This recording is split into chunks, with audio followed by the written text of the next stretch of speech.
Universitario, un espacio para abordar la ciencia, cultura y academia desde la UAP. Un programa para hablar de las mujeres que han transformado la ciencia.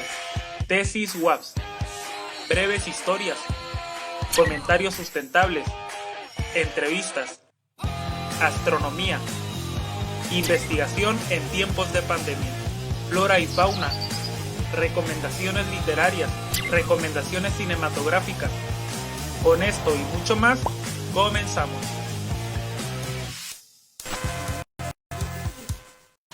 ¿Qué tal? Muy buenas tardes. Sean bienvenidos a una nueva emisión de Punto Universitario. Les saluda en la voz Jesús Flores Ortega y pues esta es la segunda emisión de Punto Universitario de lo que va de este 2021.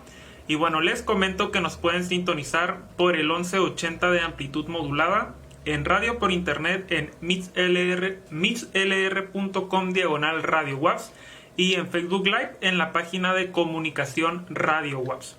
Y bueno, les platico que en la transmisión del programa de esta tarde pues estaremos abordando varios temas, porque en nuestra sección de Cultura estaremos platicando sobre el escritor guanajuatense Jorge Ibargüengoitia, especialmente sobre dos de sus libros que son La Ley de Herodes y Las Muertas. También en nuestra sección de Años y Días Internacionales platicaremos que pues el pasado 18 de enero fue el día de Martin Luther King en los Estados Unidos, y también pues que este 2021 es el Año Internacional de la Paz y la Confianza. ¿De qué tratan estos días y pues cuáles son los objetivos? De eso abordaremos en un momento más adelante. También en un momentito más estaremos platicando con el médico veterinario zootecnista Eric Báez. Él, les platico, es responsable académico de la unidad de fauna silvestre de nuestra universidad, y pues él nos platicará sobre la importancia de vacunar a nuestras mascotas. Un tema pues bastante importante, de bastante interés, ¿no? Sobre todo pues para aquellas personas que tengan algún perro o algún gato, una mascota en casa, porque pues le preguntaremos cuáles, qué vacunas necesitan, cada qué tanto tiempo se deben pues vacunar, qué pasa si no los vacunamos, qué enfermedades pueden pues desarrollar o contraer, y también pues cada qué tanto tiempo no es recomendable llevarlos al veterinario. Esto y pues muchas preguntas más que le haremos, y que precisamente pues ya se encuentra con nosotros en Punto Universitario. Vamos a la entrevista. La entrevista.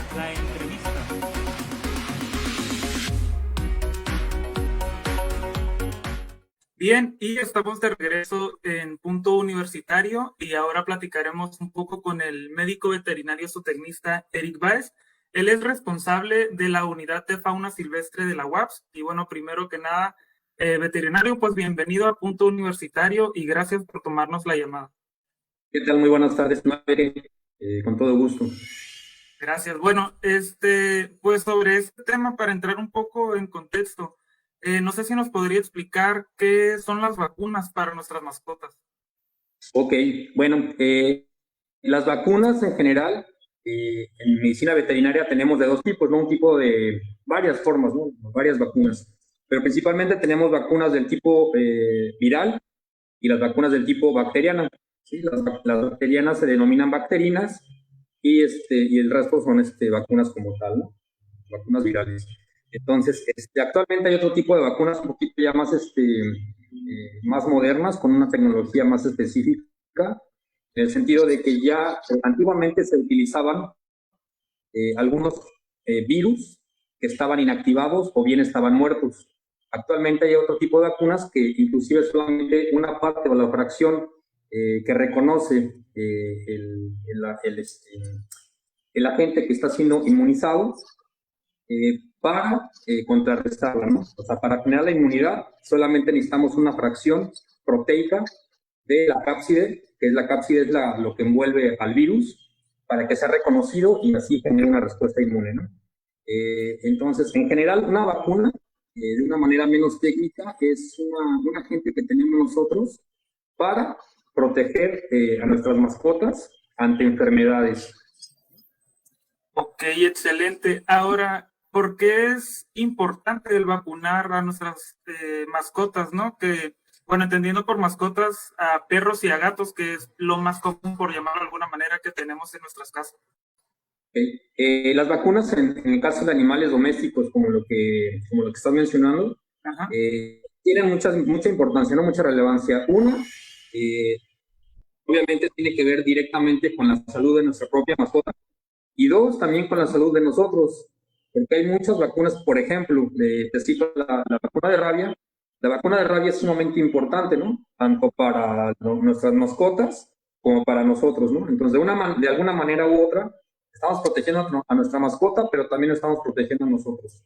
¿Por qué? Porque de esa manera nosotros cortamos los ciclos de la enfermedad.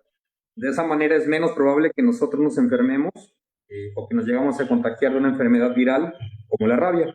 Entonces, las vacunas son importantes. ¿Por qué? Porque le ayudan a nuestras mascotas a, a generar una inmunidad ante algunas enfermedades importantes, enfermedades que son tanto de relevancia para la salud pública, como la que te menciono ahorita, la de la rabia, como otras enfermedades que son importantes para ellos. ¿Por qué? Porque hay enfermedades que son letales para ellos, ¿no? Entonces, por eso son importantes nuestras vacunas. Ok, ahora, ¿qué vacunas debemos de ponerles a nuestras mascotas y cada qué tanto tiempo se les deben de poner? Mira, el programa de vacunación depende muchísimo del clínico, ¿no? Y también depende de los factores de riesgo. ¿A qué voy? Tú estás en un lugar donde está presente una enfermedad, tienes que vacunar contra esa enfermedad. Tú no puedes vacunar contra una enfermedad que no está presente en la región. Esa es una característica muy importante, ¿no?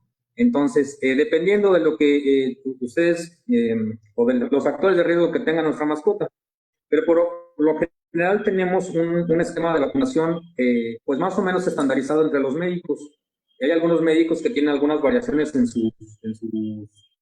sus programas de vacunación la vacunación por lo regular puede comenzar desde los 2 meses o mes y medio, ¿no? Inclusive. Se recomienda que sea entre los 2 meses más o menos para que sea más efectiva la vacunación, ¿sí? Porque hasta cierto momento nuestras mascotas todavía tienen los anticuerpos que fueron heredados a través de la madre, en el caso de que haya calostrado nuestra mascota. Por eso es importante cuando las crías o nuestros cachorros de gato, de perro, nacen, es importante que calostren. ¿Qué quiere decir? Que tomen las primeras leches, ¿no? La primera leche que tiene la madre, ¿no? El calostro. Ese calostro viene muy cargado de anticuerpos. Esos anticuerpos son los que nos protegen a nosotros y a ellos, obviamente, contra enfermedades.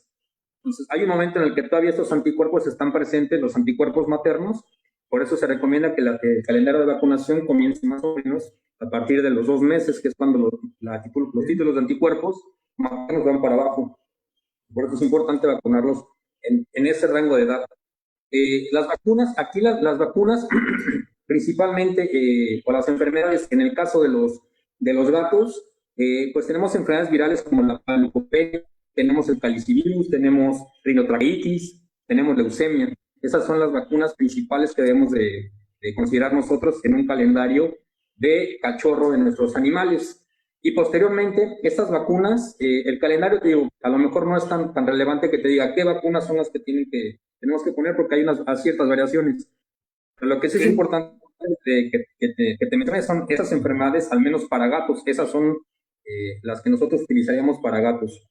Y tenemos un calendario de cachorro en donde podemos empezar desde el mes y medio o 2 meses y hacemos revacunaciones cada 15 días. ¿Okay? Entonces, más o menos utilizaríamos en gatos una triple viral cuando son cachorritos de 2 meses. Revacunamos a los 15 días, volvemos a vacunar con leucemia, revacunamos leucemia y al último terminaremos con rabia. Regularmente todos los protocolos de vacunación casi complementan su cuadro con rabia. ¿Okay? Y en el caso de los perros, ahí hay también algunas variaciones, ¿no? Regularmente las enfermedades que a lo mejor pueden ser más riesgosas para nuestros cachorros, al menos en perros, incluye parvovirus y moquillo. Entonces, esas son dos de las enfermedades más importantes, al menos en vida de cachorro, que tiene que ser sí o sí vacunación. Entonces, regularmente Ajá, te indico, o sea, a lo mejor el protocolo puede variar, pero a mi particular punto de vista, estas dos enfermedades son muy, muy, muy importantes y destacadas en el sentido de la vacunación en cachorros de perros. Ok, ahora, estas enfermedades que usted nos comenta, ¿cómo las adquieren los animales? ¿Son contagiosas o cómo es Porque, que las adquieren? mira, en el caso de los perros vamos a hablar un poquito. En el caso de los perros, hay muchos procesos que ellos a lo largo de su vida, de su desarrollo, de su etapa de crianza, experimentan, ¿no? ¿A qué voy? Supongamos el perrito nace, Ujú. eh, calostra, está con la mamá hasta los más o menos 2 meses.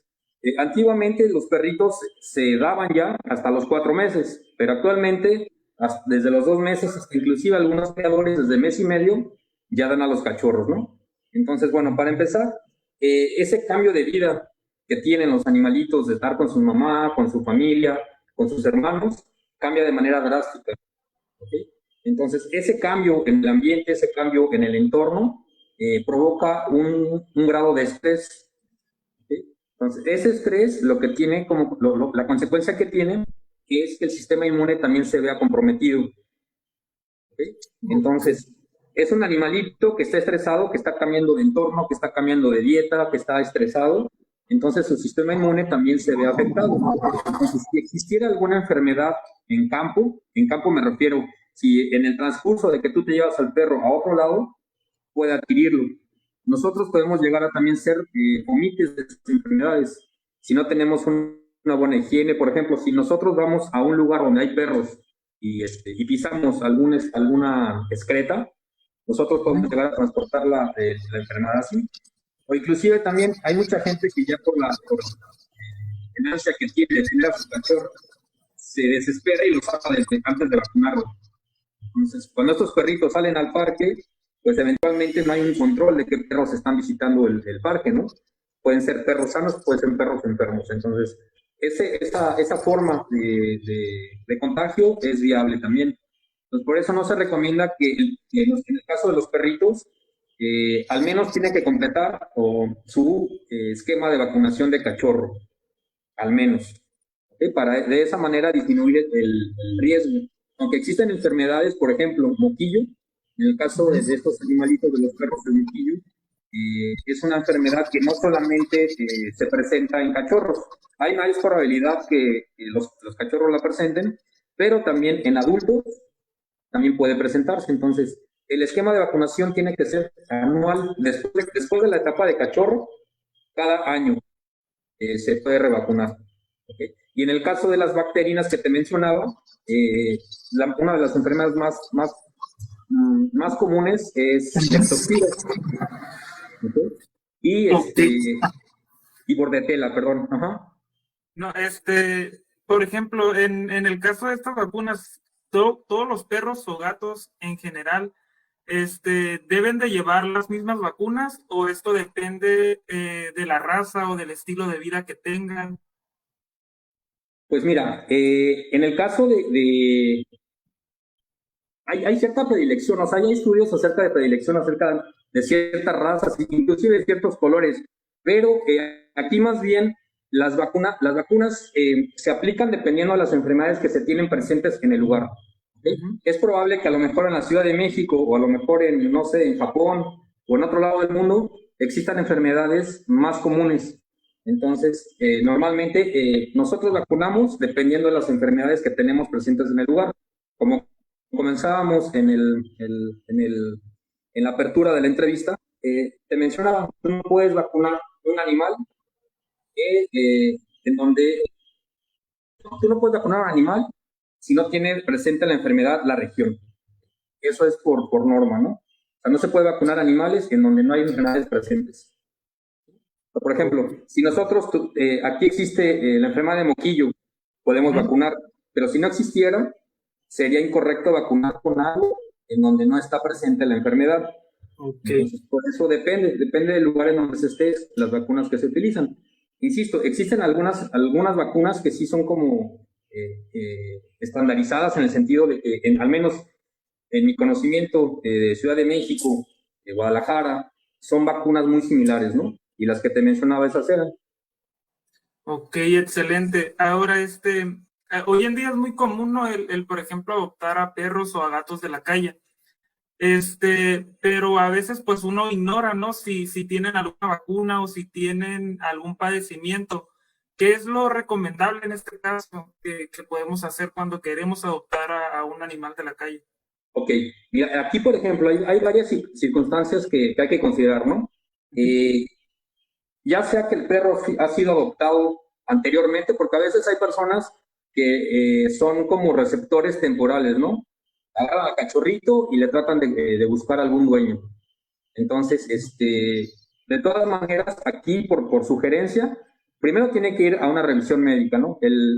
Nosotros como clínicos tenemos que revisar al perrito y tratar de encontrar algún signo que nos pueda orientar a si el animal está enfermo o está sano.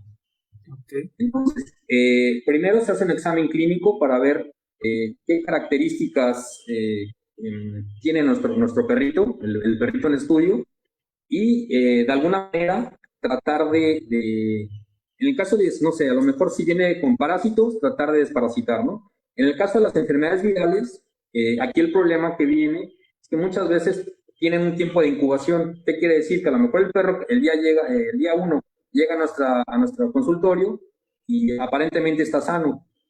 Entonces, regularmente, por recomendación, cuando nosotros recibimos un perrito, aparte de llevarlo a una consulta para que se nos dé más o menos su estado general de salud, tenemos que esperar una semana antes de vacunar cuando son cachorros. ¿Sí? Igual también yo creo que sería conveniente cuando son adultos, porque esa semana que está en casa es suficiente para darnos cuenta nosotros si nuestro animalito presenta algún signo de enfermedad, si no hay diarrea, si no hay vómitos, si el comportamiento es correcto, eh, todas esas características que nos pueden decir si nuestro animalito está sano o está enfermo. Entonces, esta semana que tenemos nosotros de espacio es importante para ver todas esas características. En cuanto al chequeo, bueno, ahorita nos comentaba un poco, pero a veces no es muy común que pues la gente lleva al perro, al gato, al veterinario, pues ya que están enfermos, a veces que están enfermos de gravedad. En cuanto a esto, ¿cada qué tanto tiempo es recomendable pues llevar al perro, al gato, al veterinario? Ok, mira, aquí yo creo que sí, ¿no? En general creo que a veces somos un poquito reacios, ¿no? A ir al médico. Entonces, y muchas veces también hay personas que no tienen aún hasta al día de hoy. Hay otros que pues, inclusive hay personas que tratan mejor a su mascota que los mismos humanos, ¿no? Entonces, Sí. ese es otro boleto, ¿no? Pero aquí lo relevante de esto es que si nosotros, por ejemplo, tenemos una cultura de ir a hacernos chequeos médicos de manera constante, igual con nuestras mascotas tiene que ser, ¿no? ¿A qué voy? Si nuestro perrito, de todas maneras, cada 6 meses tiene que ir al veterinario, ¿no? Tiene que ir al veterinario para su cuadro de desparasitación. Puede ser inclusive cada 3 meses, insisto, dependiendo del factor de riesgo. Si nuestro perrito sale a la calle, si nuestro perrito come pasto, si nuestro perrito convive con otros animales, si convive con otras especies inclusive, entonces ahí la desparasitación sería más cercana en tiempo. Pero por lo regular, cada 6 meses sería conveniente llevar a nuestro perrito a un chequeo médico general, ¿no? Sobre todo también cuando son cachorros e inclusive también con las edades límite, ¿no? Cuando ya son perritos más viejitos, entonces ahí tendría que ser más constante nuestra visita o al menos hacer estudios de sangre cada 6 meses, al menos, y para estar dando a nosotros una alerta temprana para ver cómo va nuestro animalito. Entonces, lo recomendable como para un chequeo médico general puede ser cada 6 meses. ¿Sí? En el caso de los perritos que son jóvenes, que son cachorros, ¿no? Y en el caso de los adultos, pues puede ser cada 3 o cada 6 meses, dependiendo, ¿no? Pero yo consideraría que ese es un tiempo, pues, correcto de estar asistiendo con nuestro veterinario. Uh-huh. Ok, excelente. Ahora, para cambiar un poco el tema, bueno, no sé si desea agregar algo más sobre este tema de la vacunación. Me comentabas hace ratito de qué tenemos que tomar en cuenta, además de lo que te mencionaba hace ratito, de esperar esa semana para ver Ok. cómo reacciona nuestro perrito. Depende, ¿no? Si son nuestros perritos adultos o si son nuestros perritos cachorros que estamos adoptando, ¿no? Los perritos adultos ya llevan otro esquema de vacunación diferente al de nuestro cachorro. Aún así se tienen que vacunar. Aunque sea un perro adulto, se utilizan ciertas vacunas en el que el grupo de edad es más probable que se pueda enfermar. Normalmente se vacuna con una vacuna quíntuple en perros adultos. Entonces, aquí sería conveniente, si es un perro adulto, llega a nuestra casa, inmediatamente podemos ir con el médico, o inclusive antes de llegar a nuestra casa sería conveniente llevarlo con el médico, que le haga un estudio general, un chequeo general de salud, y para que nos dé un panorama de lo que tenemos ahí, ¿no? Y aparte, aquí es importante, muchas veces nos preguntan a nosotros como médicos, oye, ¿qué edad tiene mi perrito? Sobre todo un perrito para nosotros es algo difícil, ¿no? Podemos hacer estimaciones en función al tamaño del animal, en función a la dentadura que tienen ellos, pero la dentadura a veces nos puede dar algunos errores en el caso de perritos más adultos, porque viven en la calle, entonces no sabemos qué comen. Si ellos constantemente, inclusive hay unos que mastican piedras, por ansiedad, mastican las piedras o cosas muy duras, entonces su desgaste de las piezas dentales no es un desgaste normal. Entonces, por ejemplo, podemos abrir la boca de nuestro perrito y decir, oye, este perro ya es un perro entrada en edad, ¿no? 6, 7 años. Pero puede que no sea así, puede que el tipo de vida y el consumo de los alimentos haya afectado la anatomía del diente. Entonces, yo creo que eso es lo que me gustaría agregar, nada más. Ahora, en cuanto a ¿cuáles son precisamente estos servicios que se ofrecen ahí? Mira, aquí el responsable del hospital veterinario es el médico Cristian Arévalos. ¿Sí? Él es el responsable de esa unidad. Yo soy responsable de la unidad de fauna, pero así que no, de precios no lo sé. En cuestiones muy particulares no lo sé, pero lo que sí sé son servicios de diagnóstico de cualquier tipo, ¿no? Existen médicos que colaboran ahí con el médico Cristian, tiene un grupo de trabajo muy bien establecido, se le pueden hacer diagnósticos, pueden hacer ultrasonidos, se le pueden hacer rayos X, cirugías desde una cirugía menor hasta una ortopedia. El médico Cristian, el responsable del hospital, sí tiene esa línea de trabajo, ¿no? En ortopedias. Entonces, desde ortopedia hasta cirugías sencillas se pueden llegar a hacer. Y diagnósticos, insisto, diagnósticos citológicos, diagnósticos a nivel sanguíneo. Y básicamente eso es lo que ofrecería el hospital veterinario. Pues muchas gracias, Eric Báez, médico veterinario zootecnista, responsable de la unidad de fauna silvestre de la UAPS. Muchas gracias por la entrevista. Muchísimas gracias a usted. Es un tema muy, muy amplio, ¿no? A lo que dije ahorita traté de ser lo más conciso. Hay muchos temas que se podrían tocar acerca de la vacunación, pero traté de ser lo más preciso con mis respuestas. Sería todo por el momento. Muchas gracias. Gracias a usted. La entrevista.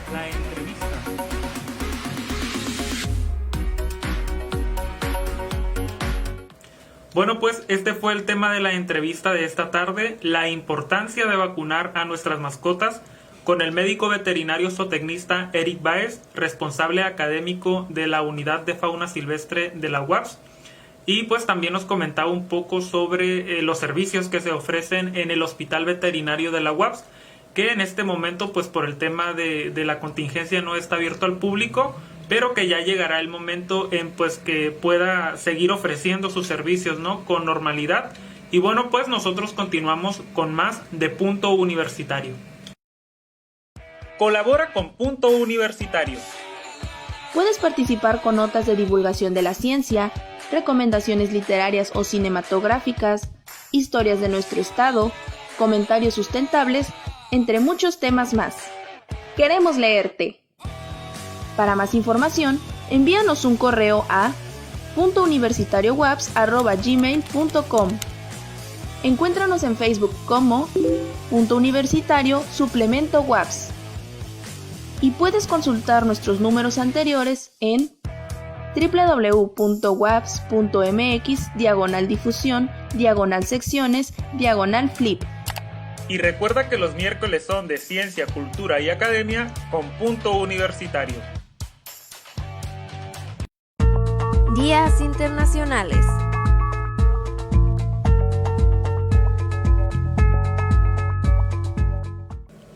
A lo largo de la historia de la humanidad ha habido muchos líderes que han buscado la paz, la igualdad, la hermandad entre los seres humanos, pues para que básicamente nos llevemos bien, ¿no?, entre todos, sin importar creencias o preferencias.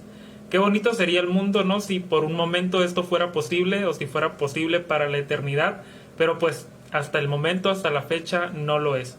Y uno de los personajes más reconocidos fue un activista muy importante y que sigue siendo muy reconocido no solo en los Estados Unidos sino a nivel mundial es Martin Luther King, un activista pues que abogó, que lideró muchas marchas en favor por los derechos de los afroestadounidenses.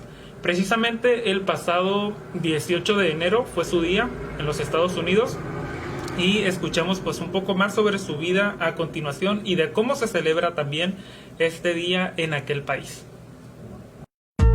Días internacionales.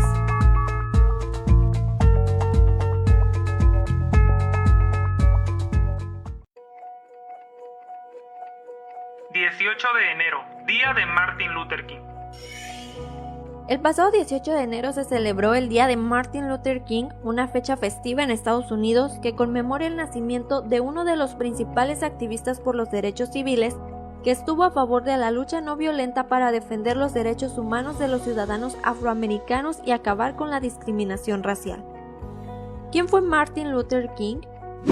Fue un hombre de raza negra que desde muy joven defendió las causas y derechos de la población civil de color, que en esa época era víctima de segregación racial y violencia. Llegó a liderar varias protestas, por lo cual nunca se vio muy apoyado por la comunidad blanca, quienes lo consideraban un verdadero peligro. Sin embargo, logró muchas transformaciones para que los derechos de los afroamericanos fueran aceptados, como por ejemplo el uso del transporte o la entrada a lugares públicos. Fue víctima de varios atentados hasta que la tarde del 4 de abril de 1968 fue asesinado de un disparo mientras estaba en la ciudad de Memphis, Estados Unidos, donde participaría en una huelga organizada por un movimiento afroamericano. Origen del Día de Martin Luther King. El día se celebra el tercer lunes de enero de cada año, que es aproximadamente la fecha del nacimiento de King, el 15 de enero de 1929. Solo 4 días después del asesinato del líder activista en 1968, el congresista demócrata por Michigan John Conyers fue el primero en introducir legislación para esta conmemoración, pero la propuesta no tuvo suficiente impacto en el Congreso a pesar de las firmas de más de 6 millones de personas. Cada año, Conyers y el congresista Shirley Chisholm, demócrata por Nueva York, enviaban la propuesta al Congreso al inicio del periodo de sesiones, pero no tenían éxito. Durante 1982 y 1983, las marchas por los derechos civiles en Washington constituyeron una presión pública significativa. Y en 1983, el presidente norteamericano Ronald Reagan promulgó un día festivo. ¿Cómo se celebra el Día de Martin Luther King? Aunque ya hace más de medio siglo, Luther King lideraba la lucha para defender los derechos civiles de la población afroamericana, la desigualdad racial sigue siendo un problema grave en los Estados Unidos. Tan solo el año pasado fuimos testigos de marchas y movimientos de miles de personas que pedían justicia por los abusos cometidos a personas de raza negra en aquel país. El más sonado, el caso de George Floyd, la muerte de un afroestadounidense después de que fuera detenido por la policía en Minneapolis. Es por eso que este día debemos celebrar y reflexionar sobre la igualdad que debe existir entre los seres humanos, independientemente de su raza, como fue el gran sueño de Martin Luther King, pero hacerlo realidad, ir más allá de los discursos y poner en práctica el respeto entre las personas por el simple hecho de ser seres humanos sin importar su raza, creencia o preferencia. El legado de Martin Luther King. El legado de Martin Luther King fue que todos los hombres disfrutaran de plena libertad, justicia e igualdad. Fue uno de los mensajes más significativos y recordados de la historia, un discurso que conmovió toda la sociedad y que todavía sigue en la memoria de quienes admiran su labor en defensa a los derechos civiles en Estados Unidos. Ahora escuchemos un poco de su histórico discurso. I have a dream that one day this nation will rise up and live out the true meaning of its creed. We hold these truths to be self-evident, that all men are created equal. When we allow freedom ring, when we let it ring from every village and every hamlet, from every state and every city, we will be able to speed up that day when all of God's children, black men and white men, Jews and Gentiles, Protestants and Catholics, will be able to join hands and sing in the words of the old Negro spiritual, free at last, thank God Almighty, we are free at last. Con información de www.bbc.com y www.diainternacionalde.com. Cultura.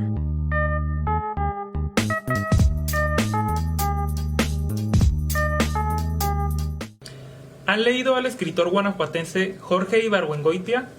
Bueno, si lo han leído, coméntenos pues qué libro han leído de él, qué les pareció, y si lo recomiendan, coméntenlo en la caja de comentarios de la transmisión que estamos teniendo en este momento en Facebook en Comunicación Radio WAPS.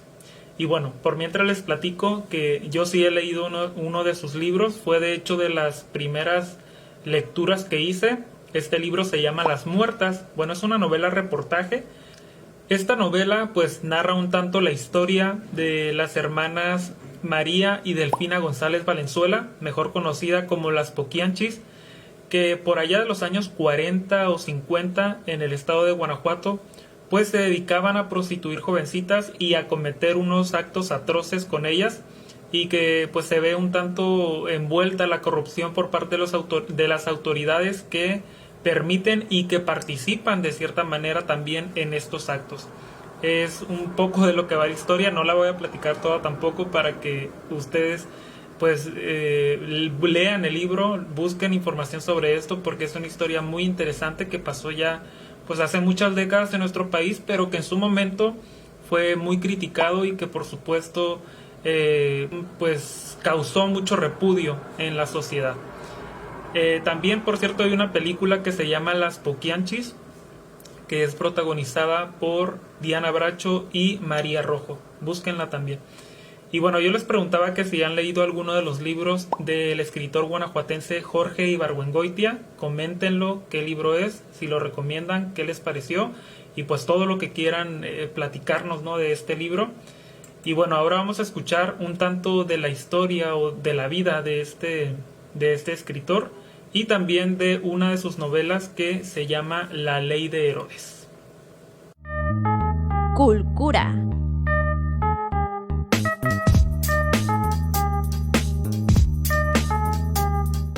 La Ley de Herodes, de Jorge Ibargüengoitia. Jorge Ibargüengoitia fue un escritor necesario, aún más, fundamentalmente para la cultura mexicana de la segunda parte del siglo XX. Sin él, no habríamos disfrutado de una obra sarcástica y mordaz que sirvió de crítica feroz contra el prianato en los momentos de mayor autoritarismo vividos durante los 60 y los 70.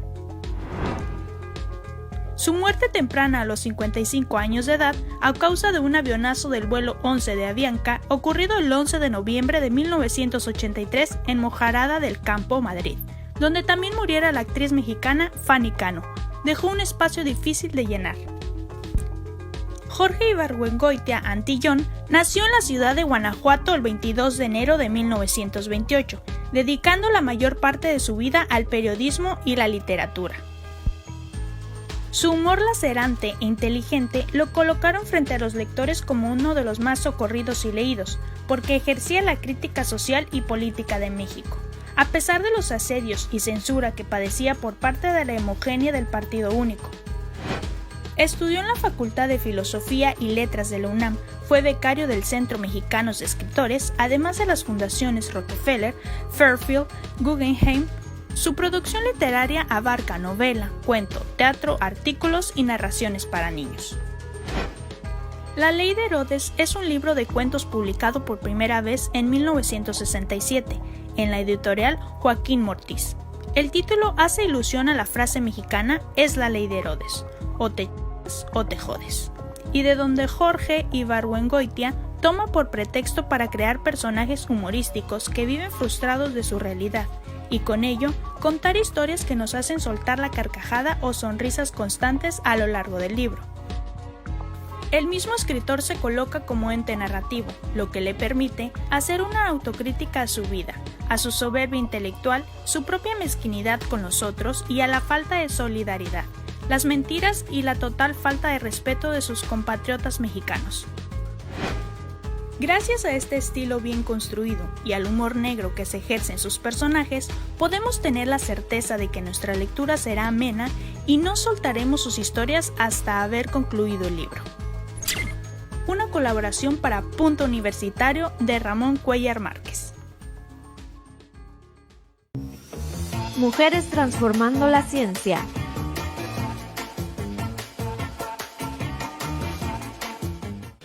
¿Han escuchado los nombres de África Medina Narváez, Guadalupe Suárez Michel o Aurora Velázquez Echegaray? Probablemente sí o probablemente no. Pero bueno, les platico. Son los nombres de las primeras mujeres en estudiar la carrera de medicina veterinaria en nuestro país, que gracias a sus avances, a sus aportes, a sus investigaciones, pues hoy por hoy podemos conocer y cuidar mejor de nuestras mascotas, conocer pues un tanto algunos padecimientos que tienen, porque han dejado con su conocimiento pues un legado muy grande en los profesionales que hoy se dedican a esta carrera.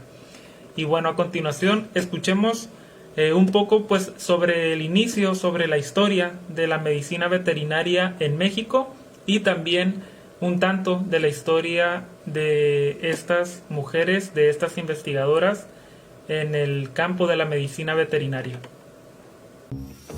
Mujeres transformando la ciencia.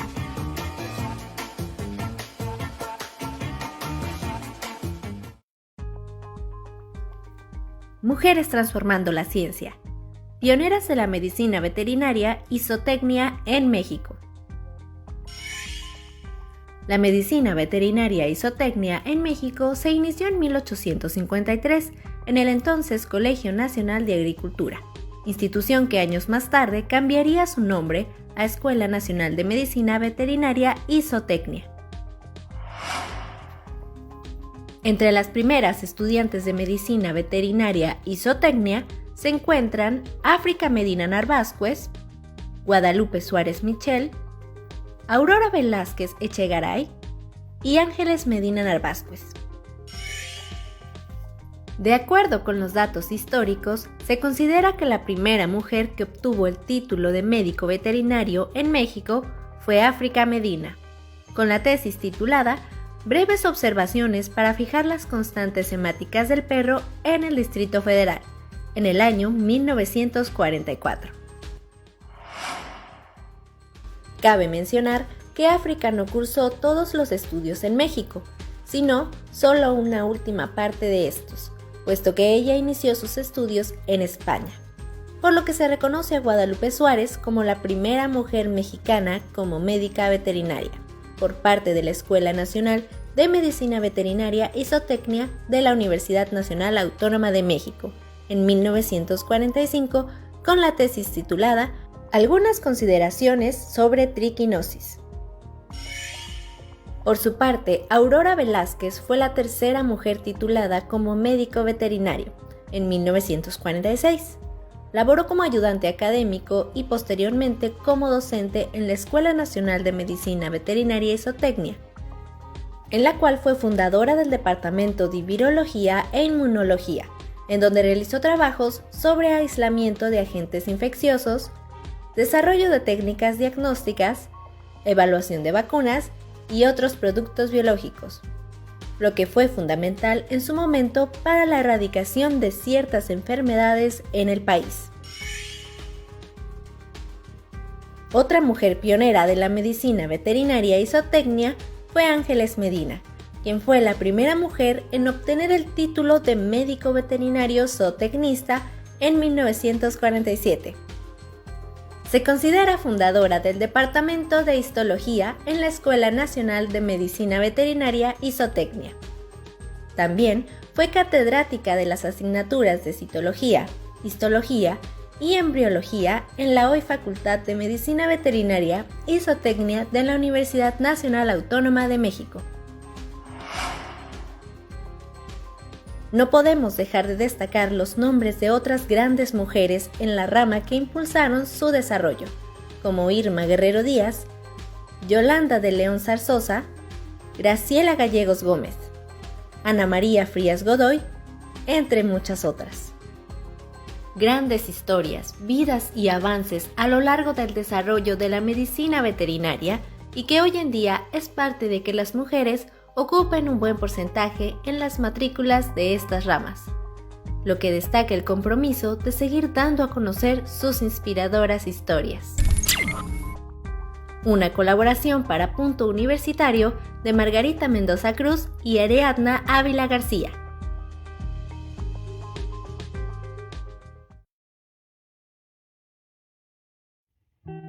Aquí abajo, de Ramón Cuéllar Márquez.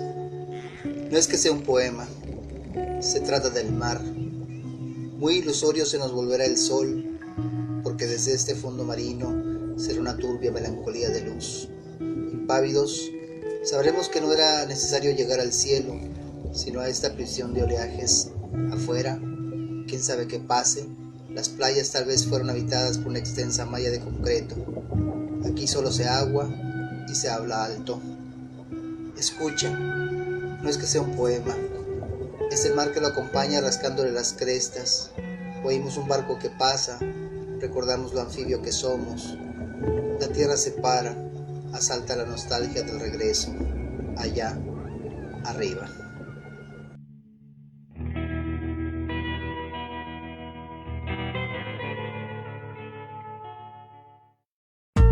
Días internacionales.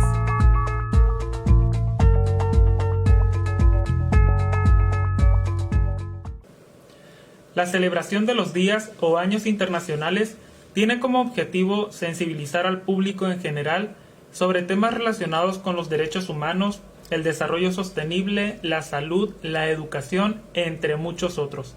Y precisamente este 2021 es el año internacional de 4 temas o de 4 objetivos, que es el Año Internacional de la Economía Creativa para el Desarrollo Sostenible, Año Internacional de las Frutas y Verduras, Año Internacional para la Eliminación del Trabajo Infantil y el Año Internacional de la Paz y la Confianza. En Punto Universitario pues les iremos hablando, platicando un tanto pues de qué tratan y cuáles son los objetivos de celebrar estos años, y a continuación pues les presentamos sobre el Año Internacional de la Paz y la Confianza. Vamos a escucharlo con mucha atención a continuación. Días internacionales.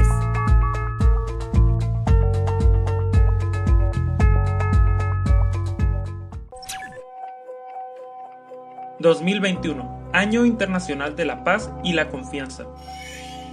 La Asamblea General de la ONU declaró el 2021 como el Año Internacional de la Paz y la Confianza, en miras al compromiso de dicha organización de resolver las diferencias por medios pacíficos a través de procesos de arbitraje y soluciones judiciales. Y es que, sin duda alguna, la paz mundial ha sido perturbada por guerras y batallas desde el comienzo de la historia. Hay ciertos países que, lamentablemente, desde su independencia han estado más años en guerra que años en paz, dejando como secuela a millones de muertos, desplazados y desaparecidos dentro y fuera de sus fronteras. La mayoría de los conflictos que ponen en peligro la confianza entre las naciones son debidas a que no aceptan las diferencias, no son capaces de escuchar, de reconocer, respetar y apreciar a los demás, pues están acostumbrados a vivir en continua pelea. Es por eso que debemos crear confianza mutua, profundizar en las asociaciones y crear empatía. Esta es la única manera de resolver los muchos desafíos a los que nos enfrentamos día con día. Este año, la ONU prestará mayor atención a los mandatos heredados y a prioridades como promover la paz y la seguridad. especialmente la prevención de conflictos, incrementar las alianzas para la aplicación de los objetivos de desarrollo sostenible y fomentar la educación de alta calidad. Recordemos que las Naciones Unidas comenzaron su labor en 1945 tras la devastación de la Segunda Guerra Mundial con una prioridad: mantener la estabilidad y la seguridad internacionales. Con este objetivo, la organización intenta prevenir los conflictos y poner de acuerdo a las partes implicadas.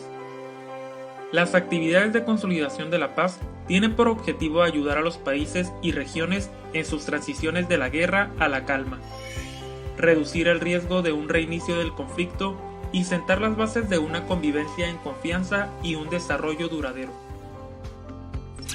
Llevan a cabo esta labor la Comisión de la Consolidación, el Fondo para la Consolidación y la Oficina de Apoyo a la Consolidación. Ojalá que este 2021 sea un año para reflexionar, para ser más empáticos y estar en paz. Que el año de la paz y la confianza se haga realidad.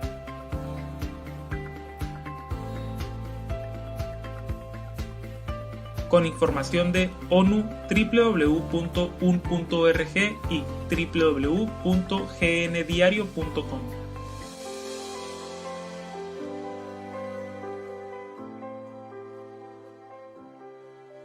Y bueno, pues con esto llegamos al final de Punto Universitario. Les recordamos que ahora Punto Universitario se estará transmitiendo los viernes en punto de las 5 de la tarde. Y pues gracias a las personas que nos sintonizaron en esta transmisión. Agradecimientos a mi compañera Alba Hernández, quien está en los controles técnicos. Y bueno, nos despedimos con un poema de nuestro compañero Ramón Cuellar Márquez que se titula Dios líquido. Que tengan un excelente fin de semana y hasta la próxima. Dios líquido, de Ramón Cuellar Márquez. El mar. Alguna vez se conocieron, creo que fue el Ártico, ya no recuerdo. Lo que pasa es que ese frío entumece hasta la sangre. Cuando navegaste a uno de los polos de la tierra, me quedé con los ojos helados. Allá harías tu vida. Comentaste que escribirías y pensé, ¿logrará hacerlo? Tal vez la tinta se congele o los pensamientos se escarchen, duros a causa del glacial espacio. Estiro las piernas, lleno de miedo, es de noche. Si escribes, ¿con quién llegará la carta? Quizá con una morsa o un delfín. No escribirás, te comes el mar, su soledad insoportable de Dios líquido.